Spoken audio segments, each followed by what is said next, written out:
Alrighty, so match week number 12, and apparently this is a week that MLS says that it's considered Heineken rivalry week. I mean, we do have some well-known rivalry like the New York Derby, the Copa Tejas between Austin FC versus FC Dallas, the Canadian Classique, the other Southeastern rivalry between Atlanta versus Charlotte, and we do finish off the week with the Galaxy versus the Quakes as part of Heineken rivalry week. Though I will say that in terms of the meaning of rivalry week this week, it's kind of just a glass half full kind of meaning because yes, while there are definitely some well-known rivalry in this, we don't see some of probably, in my opinion, the top three rivalry in MLS right now with El Tráfico, the Cascadia Derby, and also Hell is Real happening this week. So yeah, I guess it is still called a Heineken rivalry week, even though there are some of them what I call the more well-known ones are not featured this week. And keep in mind, the three that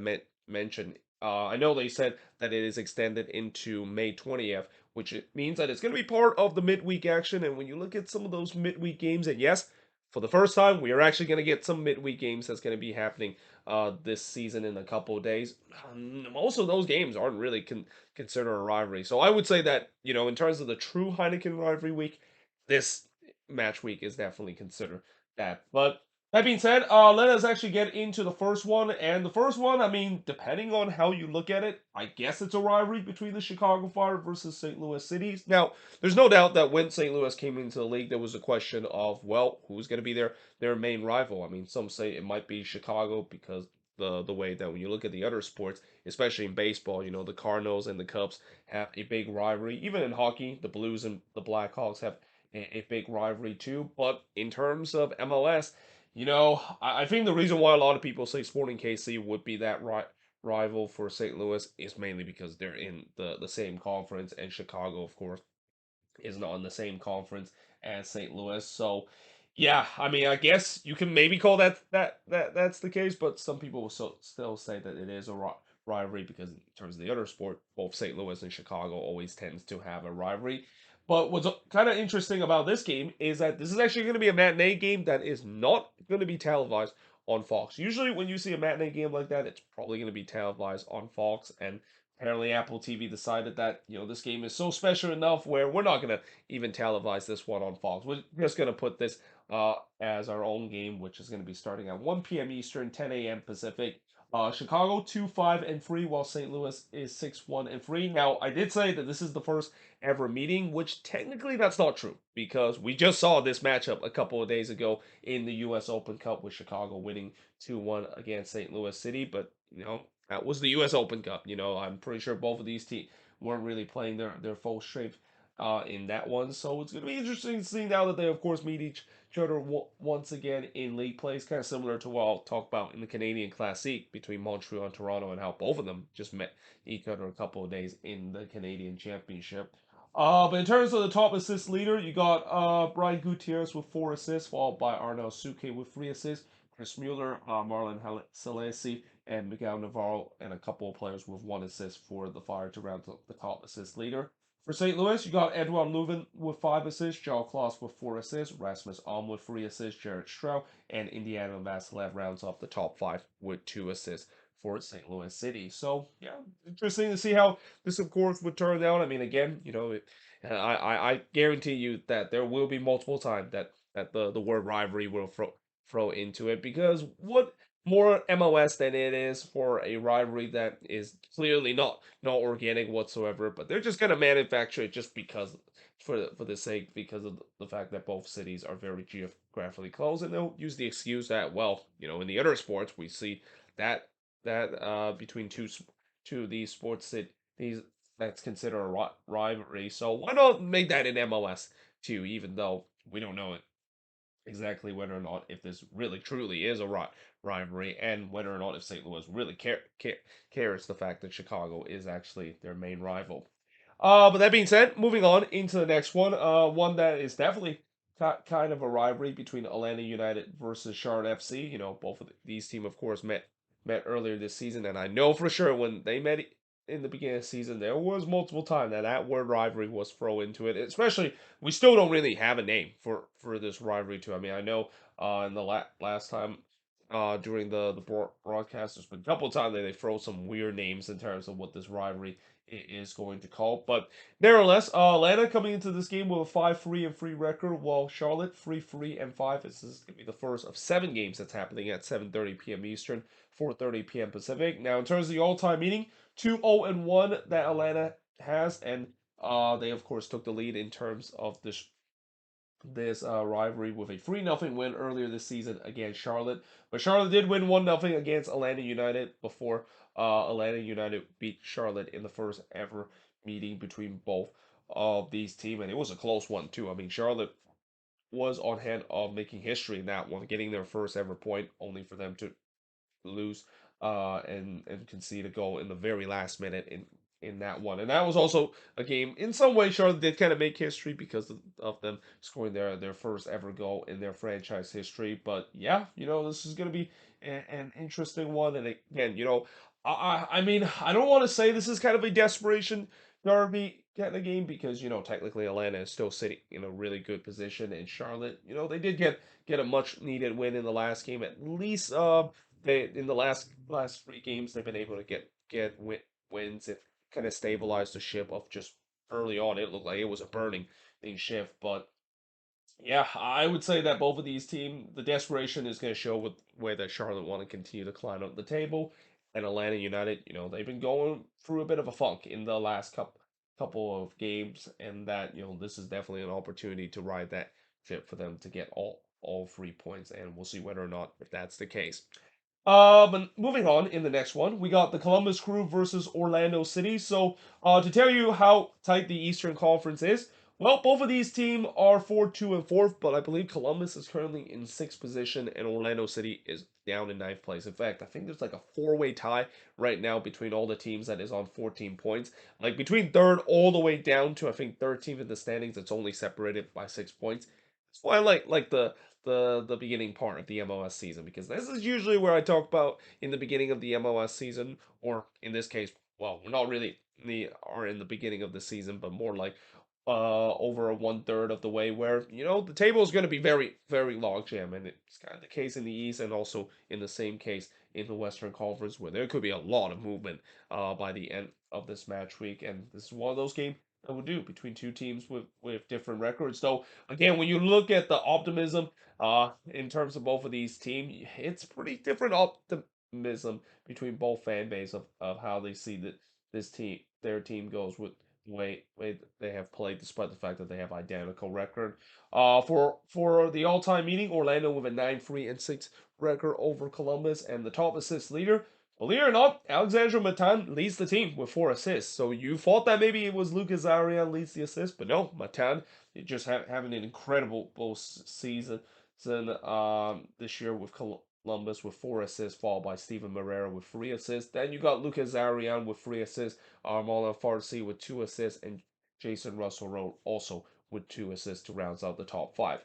For Orlando, you got Ojeda with 3 assists, Pereira with 3 assists, you also have Antonio Carlos with 2 assists, Gaston Gonzalez with 1 assist, Michael Holiday with 1 assist, and also a bunch of Orlando City players currently with 1 assist to round up the top assist leader. And like I said, despite the fact that both of these teams are in identical record, for Columbus, I think yes, it's been a little bit of a struggle in the last couple of games under Wilfred Nancy, but I think there's a lot of Columbus fans who are still optimists that and think that they're heading toward the right direction, especially looking at trying to bounce back after just a couple of weeks ago they suffered that tough loss in the hands of Inter Miami at home. Whereas for Orlando City, yeah, I can say that this fan base is not happy of how they've been doing. I mean, it's just nonstop inconsistency. Now, if they do follow the pattern that they've been going through, this means that they're going to win this because they did lost the last game. So you're thinking that they're probably going to win this to continue to frustrate Orlando City fans, and they'll probably win it in the most Orlando City way possible on the road, which is somehow being very compact and able to nick a goal or two and win like 1 or 2-1 and give Orlando City fans false hope the fact that things are turning around when it really isn't. So either way, I think it's going to be a close game, and that I think both team will try to play hard and try to get themselves up in the standings because, like I said, the Eastern Conference is so log jammed that if you can get a win, you can definitely get yourself high up in the standings. But moving on in the next match, we got DC United versus Nashville SC. So again, both of these teams are part of that log jam that we see in the Eastern Conference. In fact, if you're not named FC Cincinnati and the New England Revolution, basically those are like the only two teams besides probably the worst team right now, the New York Red Bulls. All the teams in the Eastern Conference are still kind of in that mesh where there's only like 6 points in total between all those teams. Now, DC currently 4-2-5, and last week was kind of a disappointing result because they play well against Cincinnati, but they weren't able to come out with a win. Whereas for Nashville, they are just red hot right now, one of the hottest teams in the league with a 5-3-3 record. And in terms of the all-time meeting, so far it hasn't been close. Nashville has won all the meetings. They've only drew once to DC United with a 3-1-0 record. And in terms of the top assist leader for DC, Mateus Klick with 4 assists, followed by Tejas with 2 assists. Then you got Ted Kujipiacho with 2 assists, Victor Paulson with 2 assists, and Juan also with 2 assists for DC. For Nashville, unsurprisingly, Hani Mukhtar with 5 assists, followed by Shaq Moore with 2 assists, and then you got a bunch of guys with 1 assist with the likes of Teal Bunbury, Dax McCarty, and Alex Mule. And again, Nashville, they are just red hot right now. And that, this is going to be another tough test for DC. I mean, I do think that, when you look at last week's performance against Cincinnati, that was an encouraging performance. Yes, I know it didn't kind of go their way, but I thought they play well enough where if they can play something similar in this game against Nashville, and especially we know that DC has been relatively decent at home, at least in the past couple of games, they can have a chance to get a win against this Nashville team. And it's not like this Nashville team, this season, what's kind of odd is that most of the wins this season has come at Geodis Park, and that's been a place that they've struggled last year. But now it seems like they kind of struggle a little bit on the road, which is something that they've always tends to do well. So yeah, this is again a chance for DC to maybe send a big message that if they do win against a relatively good team, that hey, maybe Wayne Rooney team, these last couple of games they've been riding on a high, and that they're going to continue with them bouncing back after a good win potentially in this one against Nashville.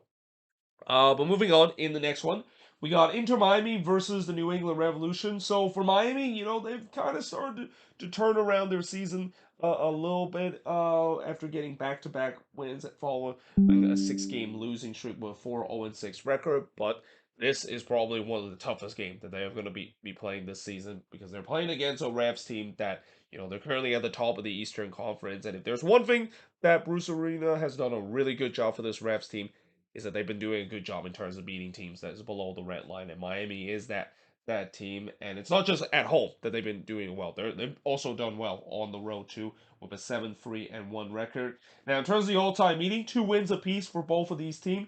For Inter Miami, top assist leader John Mota with 4 assists, but obviously he's not going to be with this team for a very long time with him dealing with a long-term injury. Then you got Kamaski with 1 assist, Gregory, another player that is done for the season with 1 assist, McVay with 1 assist, and Negri with 1 assist. Now for New England, unsurprisingly, Carlos Hill leads the team with 4 assists, followed by Brendan By, DeJuan Jones, and Bobby Wood with 2 assists, and even Latif Blessing gets on the top 5 assists leader with 1 assist. So again, this is a match for Miami. I mean, they are starting to figure it out a little bit. I mean, in fact, if you want to count all competition, they actually have now won 4 in a row ever since they gone through that six game losing skid. But again, you can argue that in those 2 games that they won in the U.S. Open Cup, it was against lower league opposition. But man, Phil Neville has really started to turn this team around, and that it's kind of interesting that they have started to turn their season around, despite the fact that I mentioned dealing with back-breaking injury to Gregory and then John Mota, how that really just destroyed this midfield that was already kind of bad when Gregory left. But losing John Mota looks like a death blow, and it just hasn't seemed like that is the case. But we'll see whether or not if that it is when they do face against such a good team like New England. Which again, this is a Revs team that you know that this season they not only want to erase what happened last year, but could be a team that could be gunning for the cup again, and a team that maybe even could be gunning for the supporter shield standing too, because as of now, I think they leads the supporter shield race as we speak right now, and although I know supporter shield is probably not their main objective because they already won it a couple of years ago in a record breaking pace, they definitely wants to finish a job that was left undone a couple of years when they won that supporter shield, which is win MLS Cup.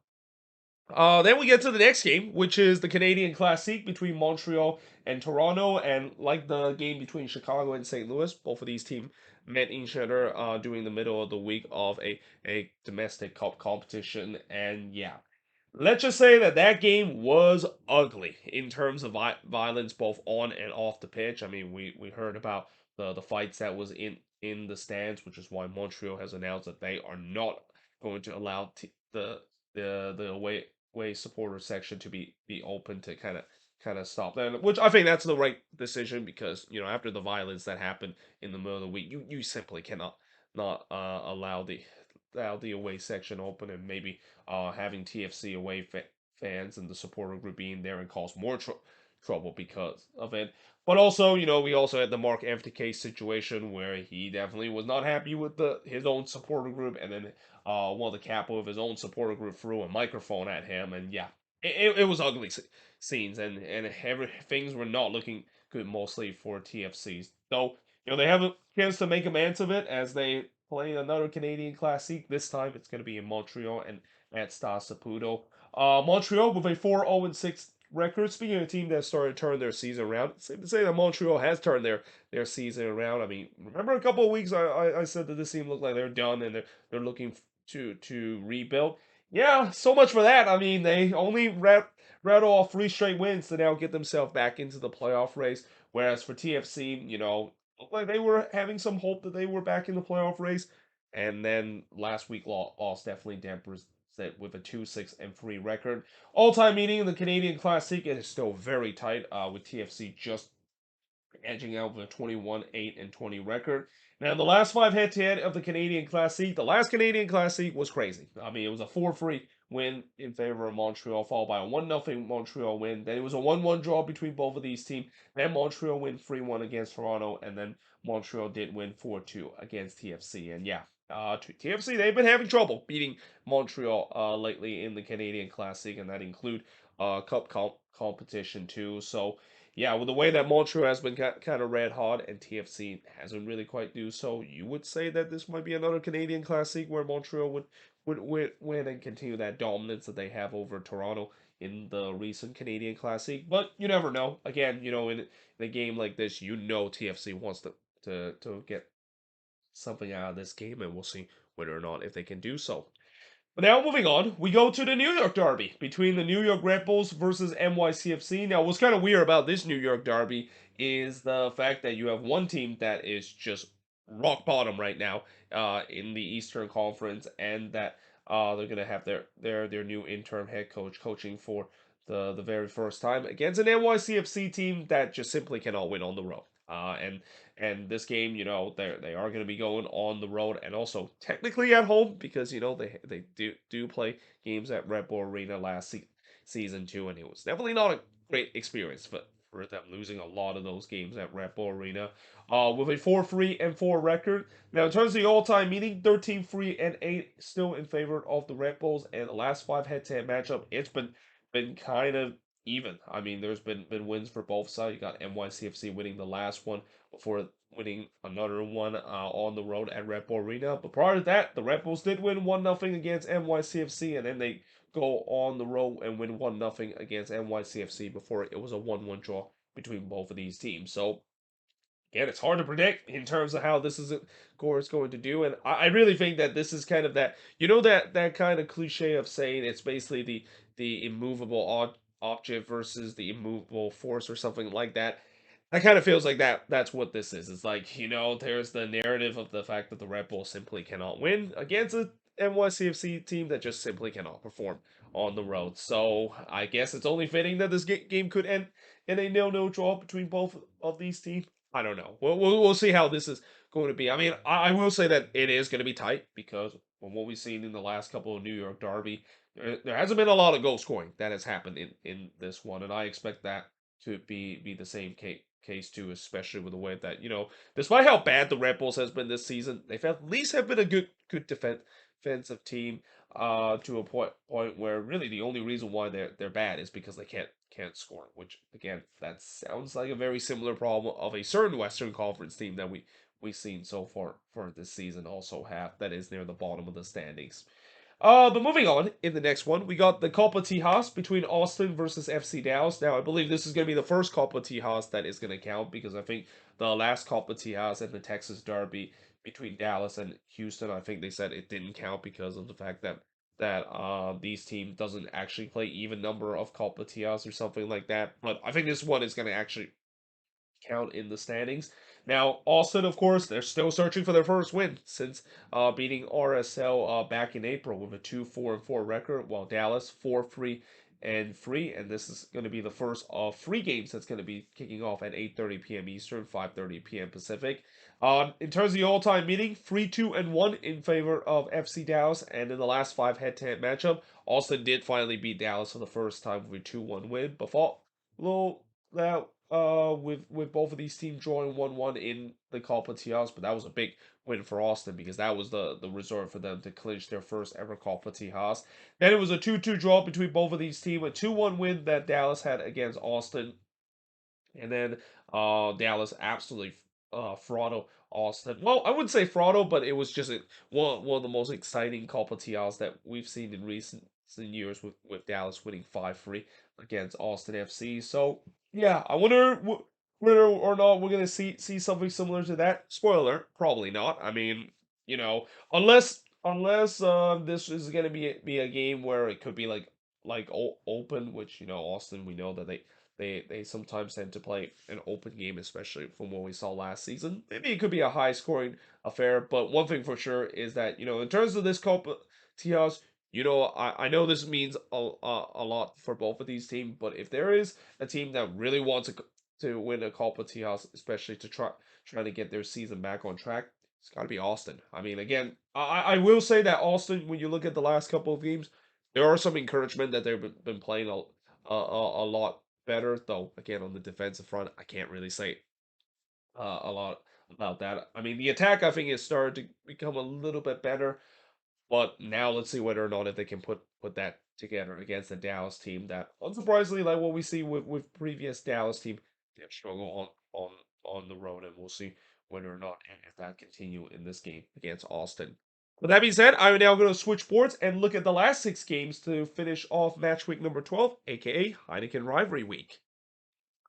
So moving on, we got Houston versus the Seattle Sounders. So anytime when we have a Copa Tejas in rivalry week, unfortunately, the Texas team is going to be the odd man out. In this case, is the Houston Dynamo. But they do get to play against the Seattle Sounders, who yeah, last week I'm pretty sure Sounders fans do not want to remember what happened last week of becoming that team to hand Sporting KC their first ever win of the season. But despite that, they're still at the top of the Western Conference with a 6-2-3 record, while the Houston Dynamo 4-2-3 and are still unbeaten in terms of being at home, even though they did had their perfect run came to an end last week against RSL.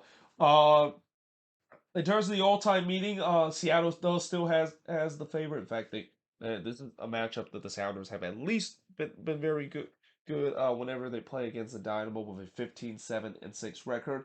Top assist leader for the Dynamo, you got Corey Bear and Hector Herrera with 2 assists, and you got a bunch of guys with 1 assist. And I want to also throw Steve Clark name in there because why not? No, this might be the only time I might actually throw a goalkeeper in the name in terms of the top assist leader because they're not.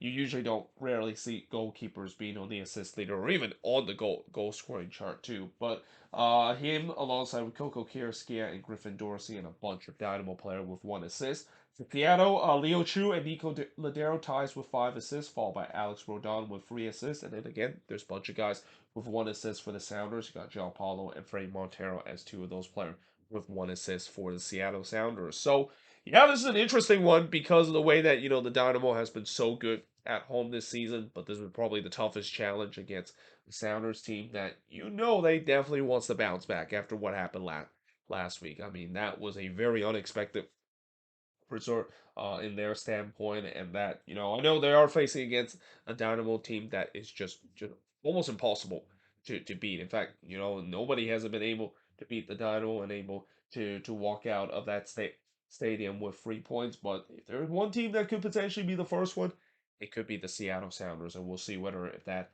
is going to be the case coming out of this game. But moving on, in the next one, we got Sporting KC versus Minnesota. So speaking of which, Sporting KC finally getting their first win against the Seattle Sounders. I mean, again, that was kind of probably one of the last team I would have guessed that they would get their first win this season. But that's what happened when you see sometimes in MLS where parity is definitely a thing, and any team can beat anyone and cause some major upset. And yeah, Sporting KC looking to follow that up. When they face against Minnesota. Though I would also like to say that I want to thank the Seattle Sounders for actually losing that one to Sporting KC, because I really truly believe that if Sporting KC was going to finally get their first win, this was probably the game to do so, because the Loons, I mentioned it many times before and I'll mention it again, Koja Mercy Park is just a house of horror for this Loons team. I mean, besides that one playoffs series that they won against Sporting KC, which that's definitely a memorable one for them to eventually make it to the Eastern Conference, or not Eastern Conference, but Western Conference final. And we don't talk about what happened during that Western Conference final, but yeah, for them to able to win that and move on to the Western Conference Final. I mean, I guess if you're going to win one game against Sporting KC on the road, that might be the one. But like I said, this team still have yet to win against Sporting KC in the regular season on the road. And in terms of the all-time meeting, 11-4-6 in favor of Sporting KC. Top assist leader. Well, at least they have now scored 5 goals this season, Sporting KC, but so far, 4 of them came off of assists, with Daniel Shaarawy with 2 assists. I'm surprised that there's even one SKC player on this team that has more than 1 assist, because I thought it was just going to be a bunch of players with 1 assist, but that's not the case. Shaarawy does leads the team with 2 assists, while Baigadi Kindia and Eric Tommy with 1 assist. For Minnesota, pretty much the same situation. There's only one player with more than an assist, with Robin Led. Then you have Hassani Dotson, Franco Fragapani, Will Trapp, and Zarek Valentine, and that's pretty much it in terms of the assist number for Minnesota. And all those players with 1 assist for this Loon side. So yeah, like I said, as I mentioned with Seattle, I want to thank them for being that team to get embarrassed by Sporting KC, because again, I just had a feeling this was going to be the one that Minnesota is going to just be clowned on, because they're going to be the team that give up the first win for Sporting KC. But alas, that's not going to happen. So this gave me confidence that this team can beat Sporting KC on the road, even though Sporting KC is still not very good. Nope. In fact, I still don't have confidence, even if Sporting KC have 0 wins, because again, one of the things I'm worried about the Loons coming into this one is that they did play a lot of their starters in the game against the Union in that U.S. Open Cup game, and most of those players went through 120 minutes of soccer. So yeah, when you have play that many minutes and it's a short turnaround, and playing on the road game, it's not gonna usually end up well. Well, not that it really matters, because, like I said, Children Mercy Park is pretty much a graveyard for Minnesota to get points, and that I don't think this might be the one where this team might get their first 3 points. Even though I know Sporting KC fans probably saying that, yeah, last game was kind of a fluke. This game probably it might be normal service resume of us sucking again in this one, but we'll see whether or not if that may be the case.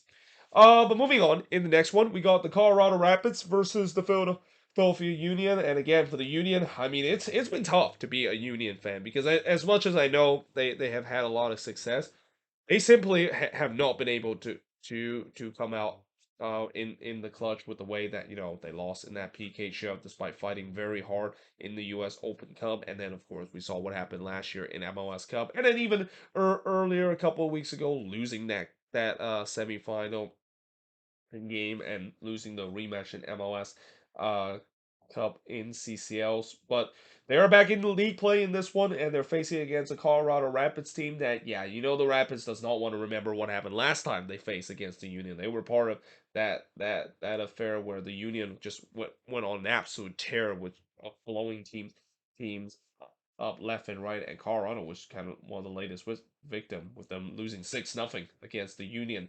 Now, coming into this one, 2-6-3 is the record for Colorado. Well, the Union 4-2-4, as this game is the first of two games that's going to be starting at 9:30 p.m. Eastern, 6:30 p.m. Pacific. All-time meeting 4-6-3 in favor of Colorado, and the top assist leader for the Rapids. You got Connor Rowland with 4 assists, Diego Rubio with 3 assists, Michael Barrios with 2 assists, and then you got Brian Acosta and Sam Nicholson with 1 assist. For the Union, Daniel Gastag actually leads the league in assists, I believe, with 7, followed by Ali Bedoya with 3 assists, Julian Carranza with 2 assists, Jose Martinez with 2 assists, and then Leon Flock marks the top 5 eh, or rounds out the top 5 assist leader with 1 for this Union side. So yeah, again, this Rapids team, they definitely wants to make amends and maybe redeem themselves after losing 6-0 to the Union. I mean, I'm pretty sure it's not going to be 6-0 in that one, especially against the Union. Just like what I said about Minnesota. This is going to be a tough one for them with the way that they also play some of their starters in that game against Minnesota for 120 minutes, and to have to now go on the road to face against a Rapids team that has been a tough team to beat in the last couple of times. In fact, I think they're still on that unbeaten run as we speak after pulling off an impressive victory against the Galaxy last week. Yeah, this is not going to be easy for the Union to get points, and that's saying something because for a long time I've said that whether the Union are at home or on the road, they've been able to always be the favorites. But this maybe might not be one of those games, especially with the Rapids looking to continue that unbeaten run. Moving on, we got RSL versus LAFC. So RSL 3-2-5, while LAFC is 5-3-1. Now, in terms of the all-time meeting, again, this has not been close whatsoever. LAFC has dominated this all-time meeting, although RSL fans will still have that argument of at least we were the first team to knock off LAFC in the playoffs all the way back in 2018. But yeah, LAFC does still have that edge. 11-0-2, one of the more one-sided all-time meeting between both of these teams.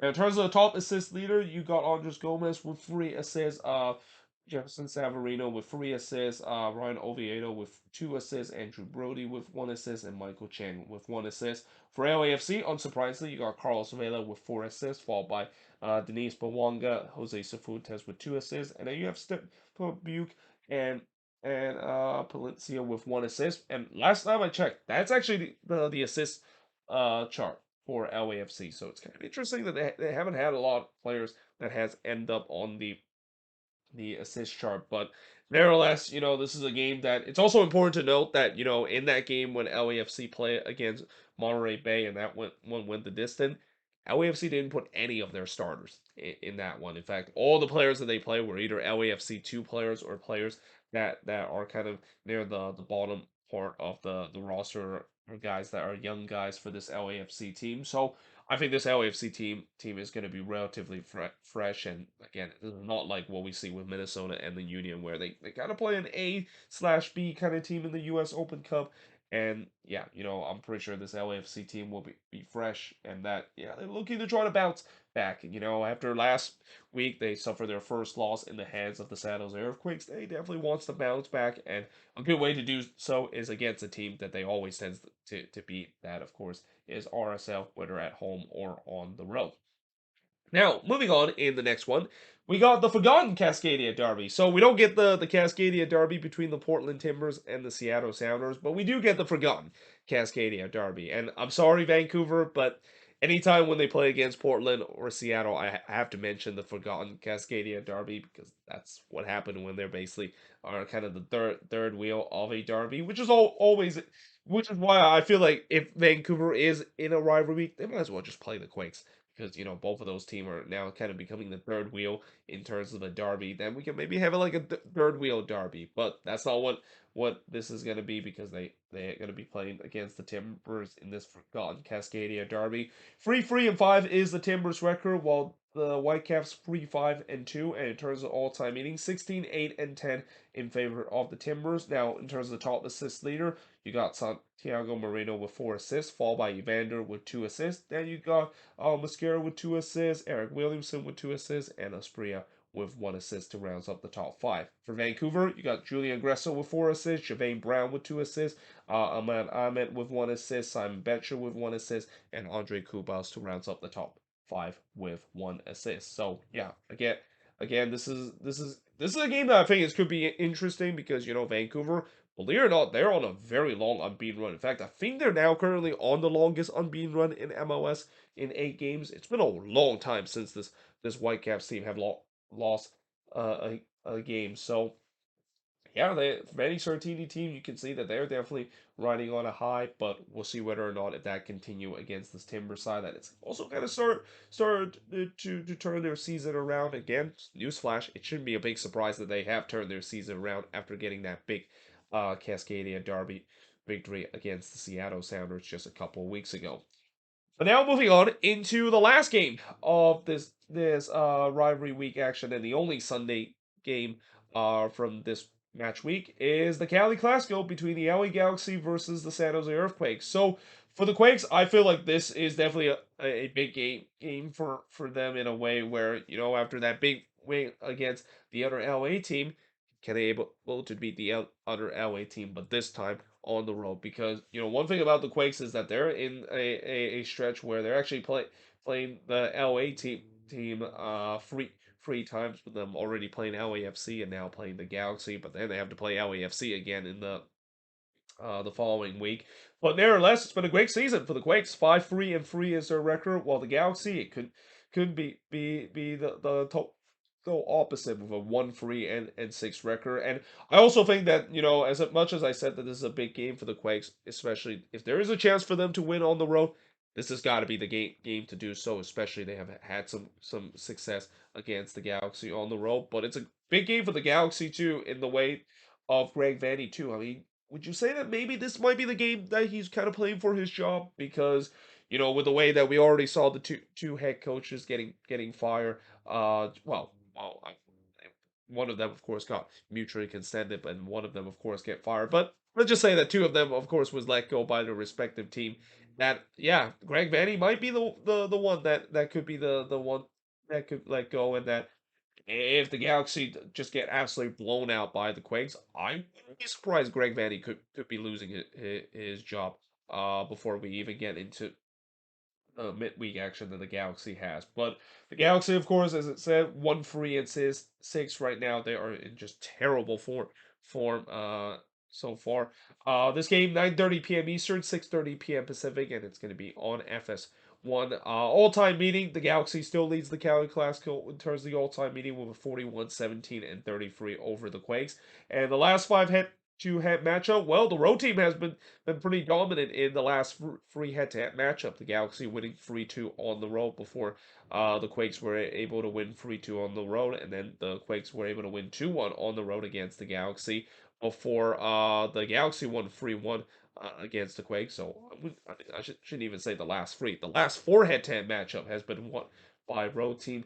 That trend, of course, did end with the Galaxy winning 1-0 against the San Jose Earthquakes. And again, judging by the current trend and also how both of these teams have played in terms of form, you would assume that the Quakes should be able to win this one. But again, the reason why I'm not going to say this is an absolute guarantee, and especially in a Cali Classico like this, is the fact that one of the things I'm still worried about this Quakes team is the inability to close out games on the road. I mean, you look at these times when they had the lead 3 times this season on the road, and all 3 times they weren't able to close out, including one of the time when they actually lost the game against Atlanta United.